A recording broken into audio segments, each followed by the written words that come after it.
The raiders came at dawn, slipping through the perimeter net with the cold confidence of professionals who had done this 100 times before. The settlement on Vega 9 was a peaceful place, mostly farmers and engineers.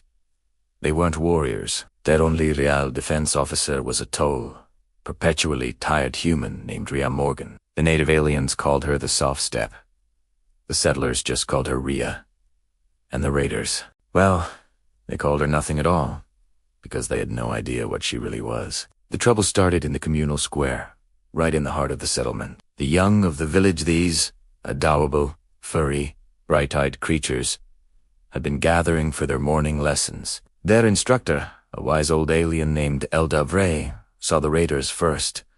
7 armored figures, all predatory posture and humming plasma rifles. Free let out a panicked squeal, a warning to his students, and tried to shield the cubs with his own wide, trembling body.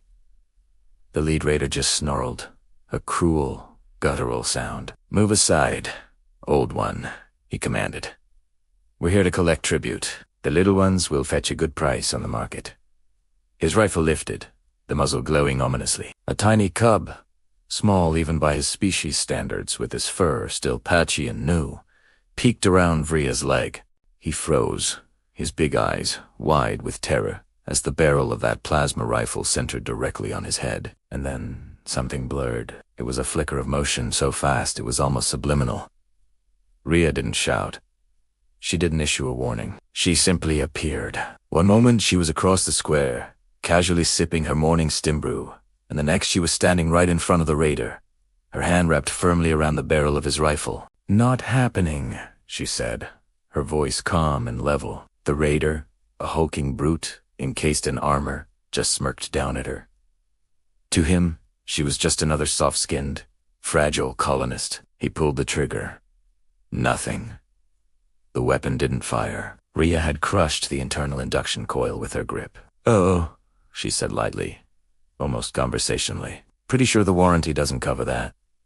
The raider's smirk vanished, replaced by a furious snarl. He raised his other arm, a massive gauntlet, to strike her down. And that was his first, and most critical, mistake. Rhea twisted with impossible speed. There was a wet, sickening pop, followed by a high-pitched shriek of pure agony. Suddenly, the raider's arm wasn't attached to his body anymore. It lay on the ground, a grotesque, discarded piece of hardware. The cubs screamed. The other raiders shouted in confusion and anger. Eldavre, bless his heart, fainted spectacularly. The lead raider staggered backward, clutching the bleeding stump where his arm had been just a moment before.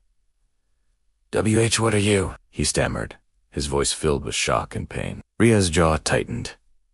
"Annoyed," she replied flatly. That's when the other raiders opened fire. Blinding bolts of plasma tore through the morning air, aimed right at her. But Rhea moved like she wasn't subject to the same laws of physics as everyone else. She zigzagged. She ducked. She weaved through the deadly energy blasts. She kicked a loose stone from the ground, sending it ricocheting off a raider's helmet with such force that he dropped like a sack of potatoes. Then she grabbed another raider by the wrist, spun him in a full circle, and with another gut-wrenching pop, his second arm went flying through the air. "Stop taking their limbs," Eldavre managed to shout from the ground, having regained some consciousness. "They keep giving them to me." Rhea shouted back, not missing a beat. It was at this point that the remaining raiders realized they had severely, catastrophically misunderstood the situation. This wasn't a soft target. This was a nightmare. They began backing away toward their shuttle, fumbling with their cums, screaming for reinforcements. But it was too late.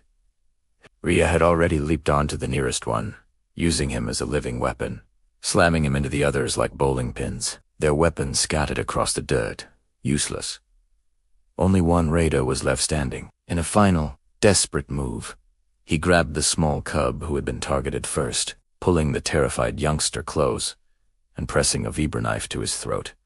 "Stay back, human," he rasped, his voice trembling. "Or, I swear, I'll—" He never got to finish that threat. A stone whistled through the air, thrown with terrifying, almost unbelievable precision.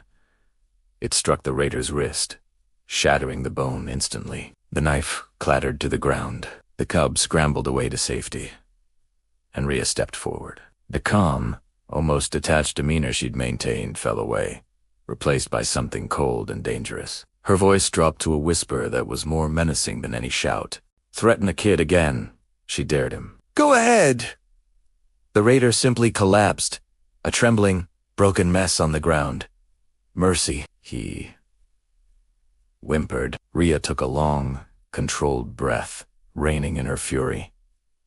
"Fine." Then she kicked him square in the chest. He flew a solid 5 meters and landed in a heap alive, unconscious, and very much disarmed in every possible sense of the word. 2 hours later, the settlement medics were patching up the terrified, and mostly armless, raiders. Eldavri, now leaning heavily on his cane, approached Rhea as she stood watching. "You saved the young?" he said quietly, his voice filled with awe. "At considerable bodily costs to our attackers." Rhea just shrugged, as if it were nothing. "They'll heal. Most of them will," Rhea corrected, gesturing toward the collection of detached limbs. "Okay, the important parts will heal," she countered with a small smile.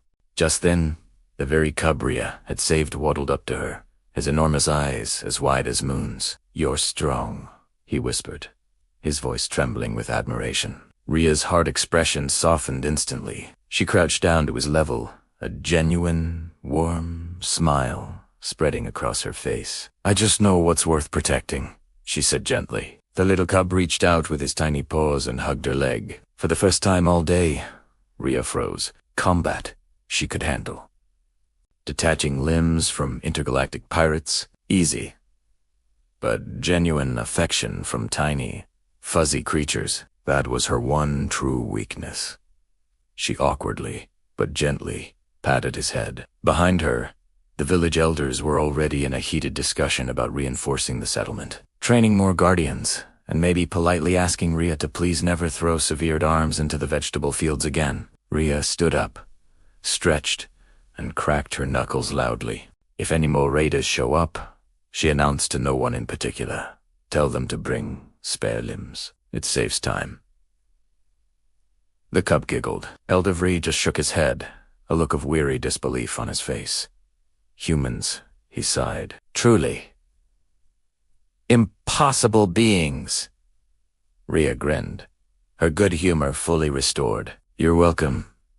Thanks for watching. If you enjoyed this story, don't forget to hit that like button and subscribe for more tailies from across the galaxy. See you next time.